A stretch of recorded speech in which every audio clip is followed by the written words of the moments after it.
But that ocean belongs to me. Because where is my ocean? I am entitled to that ocean. In future, we are going to have wars. The Americans are now saying they want to be superior in land forces, on land. They want to be superior in the air force.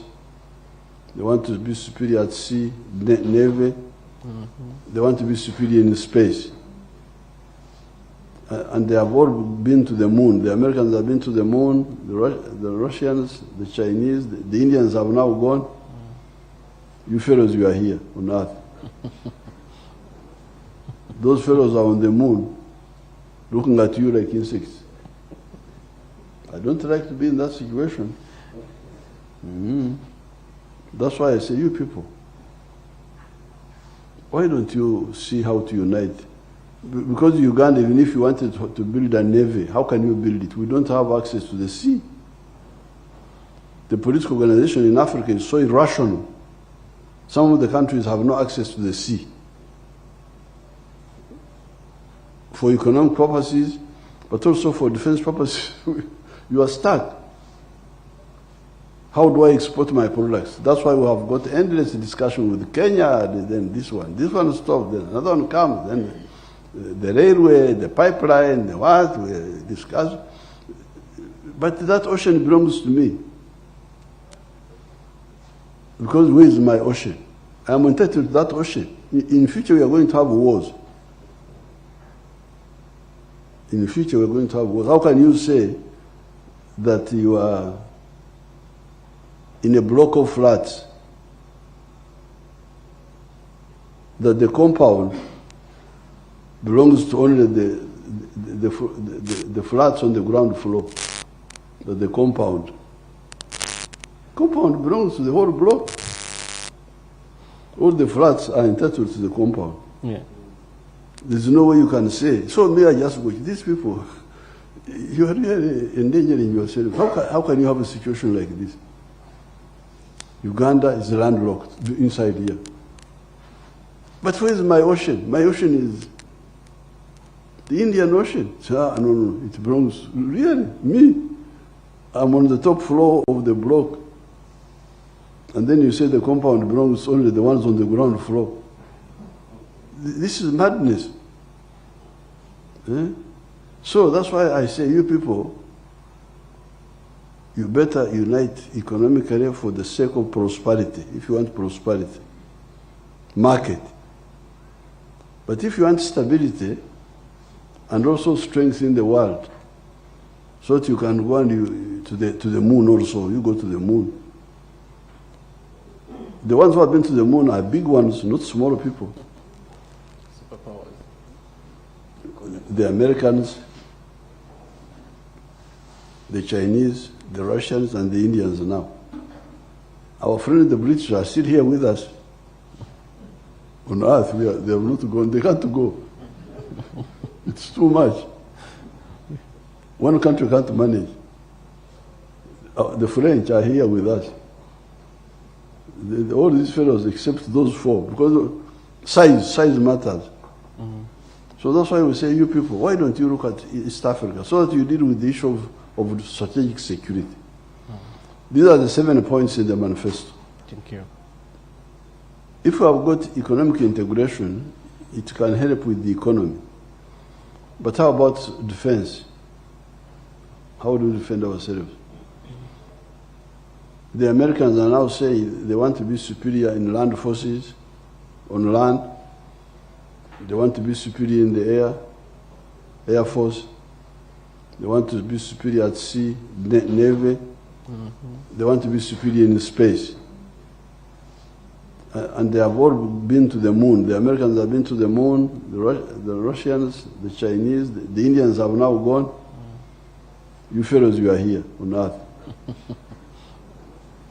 Those fellows are on the moon, looking at you like insects. I don't like to be in that situation.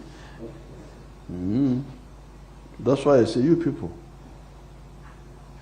why don't you see how to unite? Because Uganda, even if you wanted to build a navy, how can you build it? We don't have access to the sea.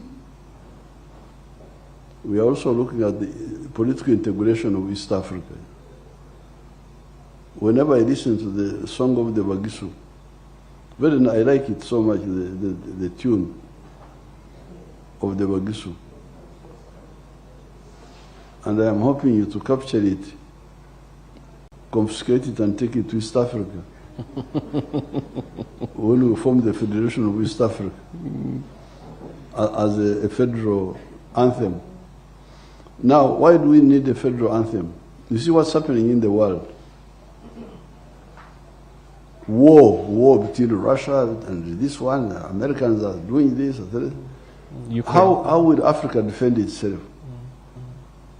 Normally, when I'm talking in the rallies, I don't have time to go into all of them. Yeah. But now that you have invited me, you are the ones who invited me. And you do, once you invite me, you do so at your own risk. It's our pleasure, Your Excellency. I can talk to you for ages until you sleep. The pleasure is ours, Your Excellency. Appreciate. So our manifesto has the 7 points. Yeah. So if you people wake up, is the internal market of Uganda enough? And we are now saying, you people, you look at what's happening. We've got surplus sugar, we've got surplus beverages, beers and so on, surplus milk, surplus maize, surplus cement, surplus mtayimbwa. Where do we sell all this? So that's why we say, please, be patriotic so that you have the united Uganda market. That's why you should not bring tribalism again and all those. But also be Pan-Africanist because you need the African market. Yeah. So that is our point in our number 6. We are saying that if you don't look at that, you end up like Latin America. Because Latin America is a very rich area in terms of natural resources. Rivers, minerals, forests, but very poor. Why? Because it's very difficult to do business in Latin America and succeed. The countries are very small. El Salvador, Nicaragua, Honduras, don't know what. Small.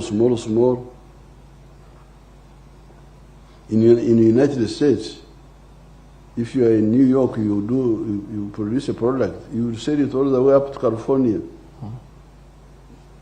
Yeah. Interstate business. It's very easy for you to succeed there. So that's why we said, and we were already also history, European history. Yeah. The unification of Germany, the unification of Italy. We could see how the emergence of capitalism in Europe undermined feudal loyalties. Because somebody would say, you are my people, you are my people, you are my people. I think you have heard that, you are my people, you are my people. But if you are not buying my products, what use are you to me? That's why, like in the case of Germany, Bismarck was able to push pan-Germanism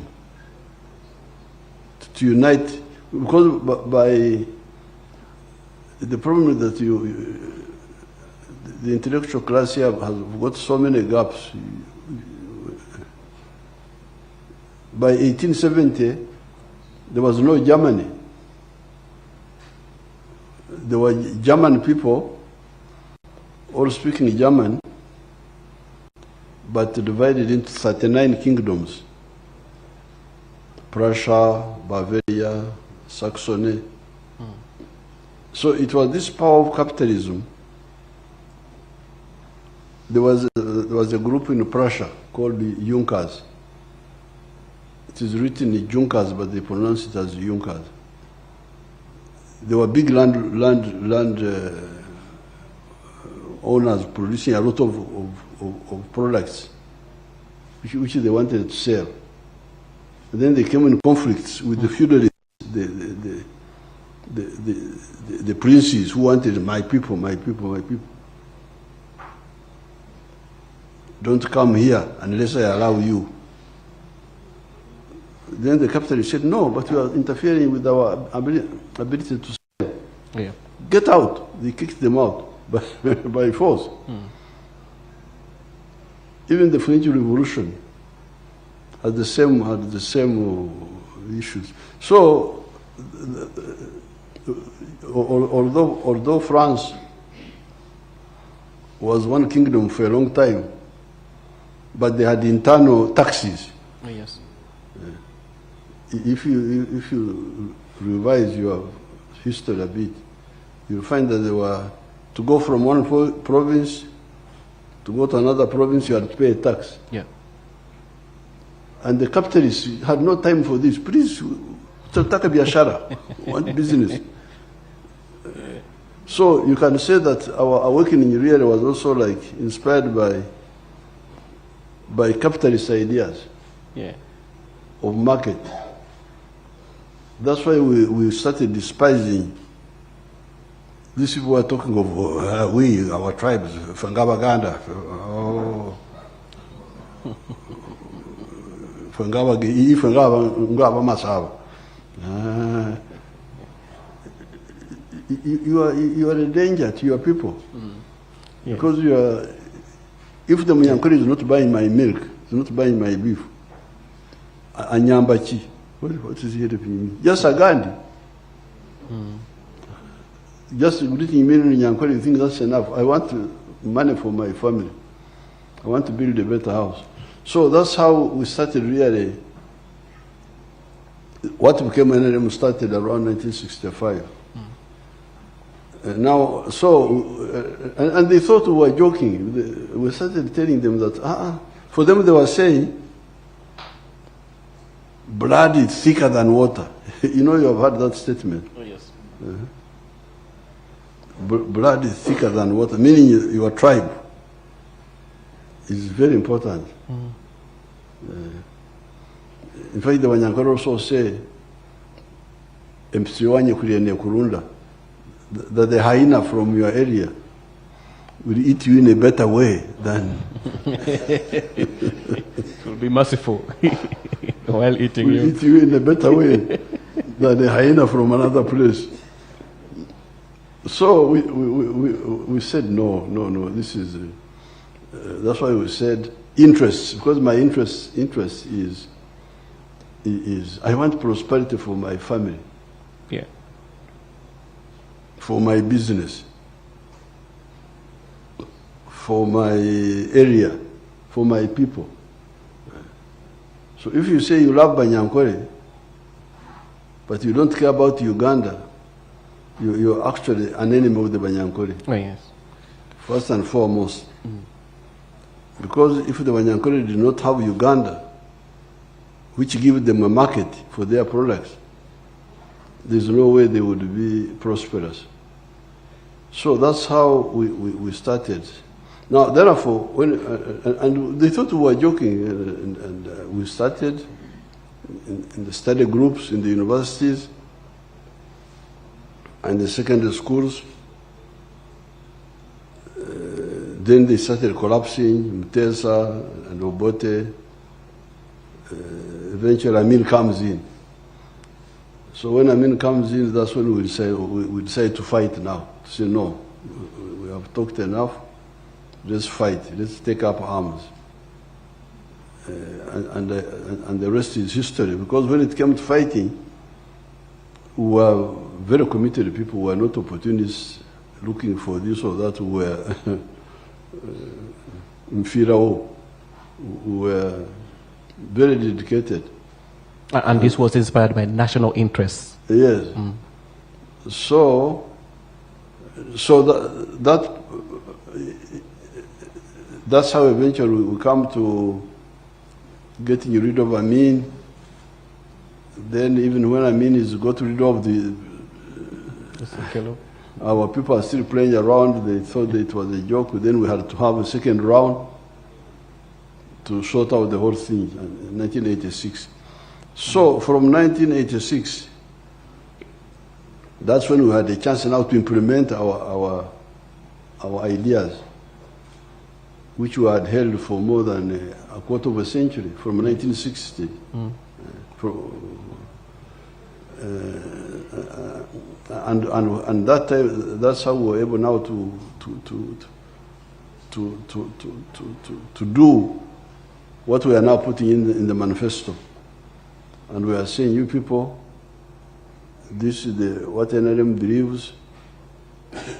See what it has already done on the ground, and support us so that we continue and do more. And these are the 7 points